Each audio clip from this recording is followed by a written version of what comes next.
कल मुझे आपके साथ ये अद्भुत अनुभव हुआ। वो एक सामूहिक अनुभव था और फिर मैंने साधकों के साथ और स्वयंसेवकों के साथ आपका रिश्ता देखा इस अद्भुत कार्यक्रम में। और वहाँ कुछ ऐसा था जो आपको जोड़ रहा था। मैंने इसके बारे में कहानियाँ सुनी हैं, जैसे कि जब ईसा मसीह आए उन्होंने प्यार फैलाया और हम हमेशा हैरान होते थे कि आप प्यार कैसे फैला सकते हैं। मैंने वो कल देखा। मैंने देखा उनकी आंखों में आंसू थे, वो हम समझा सकते हैं, मगर मैंने आपकी आंखों में आंसू देखे। ये रिश्ता दोनों तरफ से था। तो एक गुरु के बारे में बात करते हैं और मुझे बताइए कि ये दोनों तरफ से कैसे है, क्योंकि मैंने आपको एक भक्त की तरह देखा। आप उनकी तरह थे। जब आप उनके पास गए, वो सिर्फ उनकी ही भावनाएं नहीं थीं, वो आपकी भी थीं। देखिए, यहाँ आप भक्त शब्द का इस्तेमाल कर रहे हैं। मैं नहीं जानता कि वो भक्त हैं या नहीं।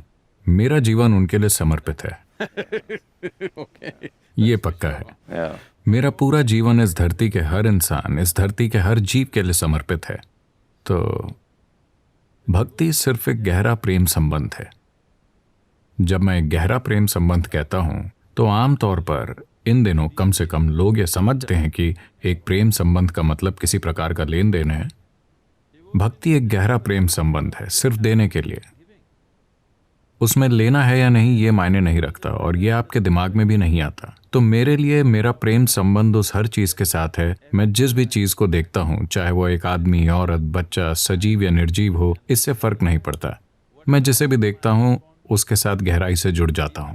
तो मेरी आंखों में आंसू आने के लिए मेरा किसी इंसान को भी देखना जरूरी नहीं है। अगर मैं एक बादल को देखूं तो मुझे आंसू आ जाते हैं। अगर मैं एक पेड़ को देखूं तो मुझे आंसू आ जाते हैं। अगर मैं अपनी आंखें बंद करूं तो मुझे आंसू आ जाते हैं। तो आंसू का संबंध प्यार से भी नहीं है। अगर आप मुझे कहते हैं कि मैं लोगों से प्यार करता हूं तो मुझे ये कोई अद्भुत बात नहीं लगेगी। मुझे लगता है कि आप इस सारी चीज को कमतर कर रहे हैं। मैं प्यार में नहीं हूं, क्योंकि प्यार अब भी एक तरह का लेन देन है। ये समावेश का एक आयाम है। वास्तव में मेरे अनुभव में इस दुनिया में और कोई नहीं है। इस अस्तित्व में कोई और नहीं है, सिर्फ मैं हूं। मैं अपने अनुभव में खुद को और किसी और को नहीं देखता। मैं सिर्फ खुद को देखता हूं। तो ये भक्ति भी नहीं है, ये प्यार भी नहीं है, ये सिर्फ समावेश है।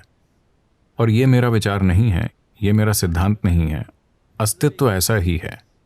अगर आप अपनी चेतनता में कब्ज पैदा ना करें, सीमित चीजों से पहचान जोड़कर, जैसे आपका शरीर, आपका मन, आपकी संस्कृति, आपका धर्म, आपका परिवार, आपकी बाकी चीजें, आपकी प्रजाति, अगर आप इस तरह की सीमाओं के साथ अपनी चेतना में कब्ज पैदा नहीं करते तो अस्तित्व पूरी तरह समावेशी है। और विज्ञान आज आपको यह साबित कर सकता है ना?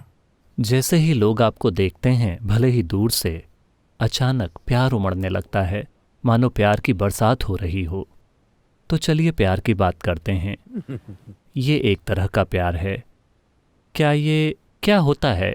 क्या वो एक रिलीज है? शायद ऐसा हो कि जब वो आपको देखते हैं उनके अपने तनाव और भावनाएं रिलीज हो जाते हैं। दूसरी बात, क्या कोई ऊर्जा है जो आप उनमें ट्रांसमिट करते हैं?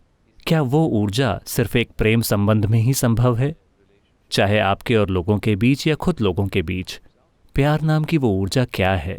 और फिर पुरुष और स्त्री के संबंध की बात करें, क्योंकि ज्यादातर लोग वही प्यार जानते हैं, चाहे आप उसे प्यार कहें या नफरत। मगर चलिए प्यार की बात करते हैं। There is no such thing as an energy that is love. ऐसी कोई ऊर्जा नहीं होती जो प्यार है। जीवन एक ऊर्जा है। आप एक जीवन ऊर्जा हैं। ये जीवन ऊर्जा कई रूपों में व्यक्त होती है, जैसे विचार, शरीर, शारीरिक काम, भावना और हाँ, दूसरे आयाम भी हैं, ऊर्जा कार्य। अगर आप अपने जीवन में सिर्फ शारीरिक काम कर पाते हैं तो उस काम की अवधि और दायरा बहुत सीमित होता है, क्योंकि आप अपने शारीरिक काम को अपने मानसिक काम से सशक्त बनाते हैं।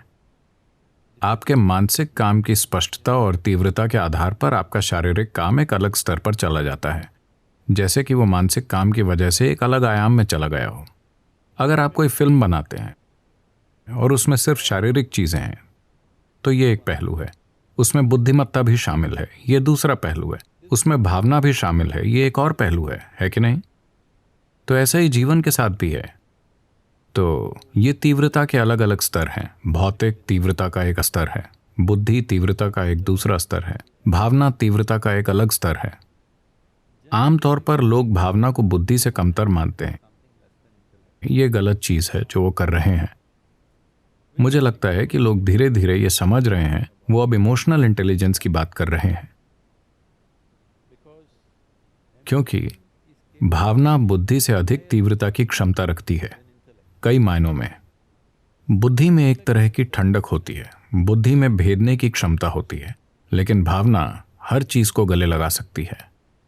बुद्धि जीवन को टुकड़ों में जान सकती है, भावना जीवन को पूर्णता में जान सकती है।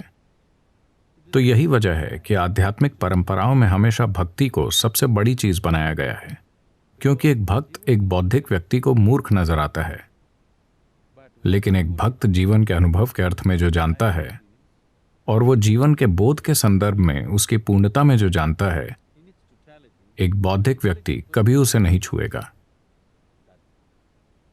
इसलिए एक भक्त मूर्ख नजर आता है, लेकिन असली मूर्ख कहीं और है। तो अभी यहां जो होता है, जब लोग मेरे आसपास होते हैं, वो ना तो बौद्धिक है, ना भावनात्मक, ना शारीरिक। ये एक अलग आयाम है जो बस ऊर्जा का शुद्ध स्पंदन है। अगर मैं एक प्रकार से स्पंदित करूंगा तो कुछ लोग अपनी आंखें ऊपर चढ़ाकर चुपचाप बैठे रहेंगे, कुछ लोग रोएंगे, कुछ लोग हंसेंगे, कुछ लोग महसूस करेंगे कि उन्होंने बहुत सी चीजें अनुभव की उस जगह पर होने के कारण। ये उनकी अपनी अभिव्यक्ति है। ये ऐसा ही है जैसे मैं आपको इलेक्ट्रिक कनेक्शन दूं, कोई उससे रोशनी बना लेगा, कोई उससे आवाज बना लेगा, कोई उससे ठंडक बना लेगा, कोई उससे गर्मी बना लेगा। एक ही बिजली से अलग अलग उपकरण अलग अलग चीजें बना रहे हैं। तो मेरा काम सिर्फ उस ऊर्जा को बाहर निकालना है।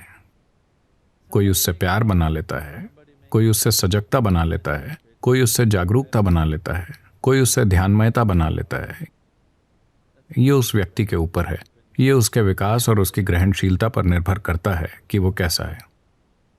तो क्या मैं एक प्यार ऊर्जा पैदा कर रहा हूं? प्यार ऊर्जा जैसी कोई चीज नहीं है, सिर्फ जीवन ऊर्जा है। सिर्फ जीवन ऊर्जा होती है। प्यार जीवन की सिर्फ एक अभिव्यक्ति है। बुद्धि जीवन की दूसरी अभिव्यक्ति है। शारीरिक काम जीवन की अलग अभिव्यक्ति है। सजगता जीवन की एक और अभिव्यक्ति है। तो जीवन अभिव्यक्ति के लाखों रूप पा सकता है, लेकिन लोगों का एक के मुकाबले दूसरे की तारीफ करना एक बड़ी गलती है। वो सभी जरूरी हैं। जरूरी सजगता और संतुलन के बिना प्यार बहुत ही बोझिल हो सकता है ना? So what you're referring to as love, तो आप जैसे प्यार कह रहे हैं, वो मूल रूप से आपकी भावना की मधुरता है। आप यहां बैठकर प्यार महसूस कर सकते हैं।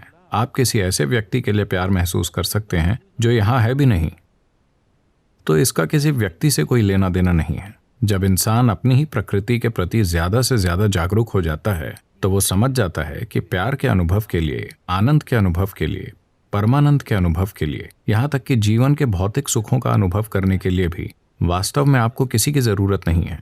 अगर आप सिर्फ यहाँ बैठें, आप अपने भीतर उसे संभव बना सकते हैं, क्योंकि आखिरकार ये आपका शरीर है, आपका मन, आपकी भावना है, आपकी केमिस्ट्री है, और आप ही हैं जो अपने जीवन के सभी अनुभवों को पैदा करते हैं।